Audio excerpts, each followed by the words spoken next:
ठरलं तर मग या मालिकेच्या येणाऱ्या भागामध्ये आपण पाहणार आहोत की इकडे सायली चेतनला फोन करते की उष्टी हळद मला पोचली, त्यामुळे तुमचे खूप खूप आभार.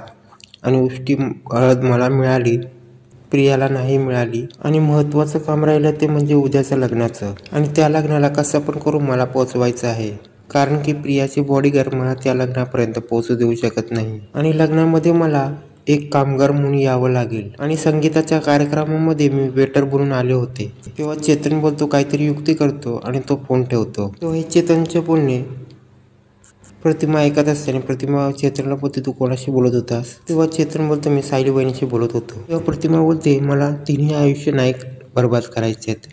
आणि प्रतिमा बोलते, मी तुझ्या डोक्यात जे आहे ते माझ्या डोक्यात आहे. तेव्हा चेतन ठरवतं की या सगळ्यात प्रतिमाची मदत घ्यायची आहे. तेव्हा चेतन प्रतिमाला सांगतो की सायलीकडे उष्टी हळद ही पोहोचली आहे, फक्त तिचा एक प्रॉब्लेम आहे की ती या लग्नापर्यंत पोहोचू शकत नाही. तेव्हा प्रतिमा सांगायला लागते की प्रियाने सिक्युरिटी एवढी टाईट केल्यामुळे सायली आतमध्ये येऊ शकत नाही. त्यासाठी आपल्याला सायलीला एक पार्लरवाली म्हणून तिला आतमध्ये घेऊन यायला लागेल. तेव्हा इथे पूर्णा आणि कल्पना हिचं पण बोलणं चाललं असतं की आपण पण एक पार्लरवाली बोलवूया. तेव्हा कल्पना बोलते, ही युक्ती छान आहे, नवऱ्याची आई आणि नवऱ्याची आजी दोघी छान दिसल्या पाहिजे. इकडे नागराज प्रियाला बोलते, तू जोपर्यंत सही करत नाही की किल्लेदारांचं काही लग्नानंतर घेणार नाहीस. तेव्हा प्रिया बोलते, मी नाही केलं तर काय करशील? तेव्हा नागराज बोलतो, मी सगळ्यांना सांगेन की तू साक्षीच्या रिसॉर्टवर हा कार्यक्रम करतेस आणि साक्षीच्या रिसॉर्टमध्ये हा कार्यक्रम तू लग्नाचा करतेस. ते सगळ्यांना कळलं तर सगळे तुझं काय करतील ते बघ. तेव्हा प्रिया बोलते, तू असं काय करू शकत नाही. तेव्हा नागराज बोलतो, मी काय करतो ते बघ, पण आज नाही उद्या हे कळलं हे रिसॉर्ट महिपांचं आहे तर तू काय करशील? तेव्हा प्रिया बोलते, मी पेपरवर साईन करणार नाही. पण नागराज आणि प्रियाचं हे बोलणं तिथे चेतन ऐकत असतो. तेव्हा चेतन मनातल्या मनात बोलतो, हे काय चाललंय? हे भांडण सगळ्यांच्या समोर फुटलं तर? आणि चेतन खुश होतो आणि या गोष्टी तो सायलीला सांगायला विचार करतो आणि सायलीला तो फोन करतो आणि तो सायलीला सांगतो, तू पार्लरवाली बनून ये आणि आपली मदत प्रतिमा करणार आहे. तेव्हा सायली बोलते, त्यांनी मला वचन दिलं होतं आणि ते माझ्या पाठीशी उभे आहेत. आता त्या वचनाला खऱ्या ठरणार आणि ते त्यांचे वचन पूर्ण करतील. तेव्हा चेतन सायलीला अजून सांगतो की हे रिसॉर्ट महिपन शिकरेचं आहे आणि मी प्रिया आणि नागराजचं बोलणं ऐकलं आहे आणि हे सत्य तू सगळ्यांसमोर आण.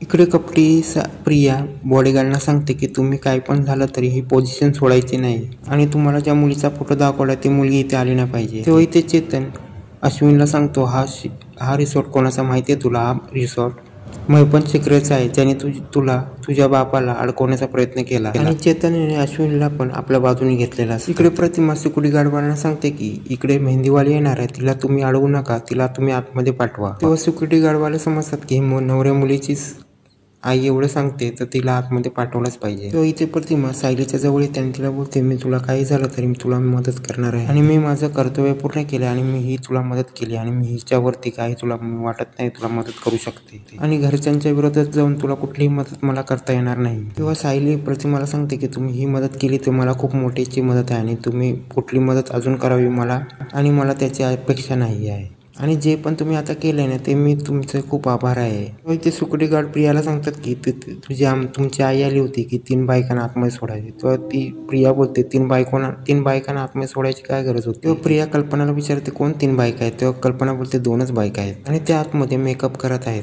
तेव्हा प्रियाला डाऊट येतो आणि ही तिसरी बाई सायलीच असणार आणि चिडलेली प्रिया आपली तयारी सोडून त्यात सायलीला शोधत बसते आणि त्या रूमच्या दिशेने ती येते आणि पाहते का ती सायली नवरीच्या वेशात नटलेली असते आणि चिडलेली प्रिया सायली तू काय करतेस इकडे? आणि सायलीच्या अंगावर धावत जाते. तेव्हा सायली बोलते, तू मला काय करू शकत नाही आणि तुझं सत्य मी बाहेर काढणार आहे आणि तू साक्षी शिकरे आणि महिपन शिकरेच्या रिसॉर्टवर लग्न करतेस हे सगळ्यांना कळलं तर तुझी वाट लागेल आणि ज्या माणसाने माझ्या बापाला अडकवलं त्याला तू सपोर्ट करतेस आणि सगळ्यांना कळलं तेव्हा तुला या लग्नामधून बेदखल करते. तेव्हा प्रिया समजते की आता सायलीने सगळं माझं सत्य बाहेर काढलं. तेव्हा ती प्रिया सायलीवर अटॅक करते आणि हे सगळं कल्पना आणि पूर्णाही पाहते. तेव्हा अर्जुन पण चिडतो आणि तो बोलतो, आता मी प्रियाला सोडणार नाही. अर्जुन सगळ्यांना सांगायला लागतो की सायलीला कळलं होतं की हे महिपन म्हणजे साक्षीचं रिसॉर्ट आहे आणि साक्षीच्या रिसॉर्टमध्ये हे लग्न ठरवलेलं आहे आणि हे सायलीद्वारे सगळ्यांना समजू नये म्हणून प्रिया चिडली आणि प्रियाने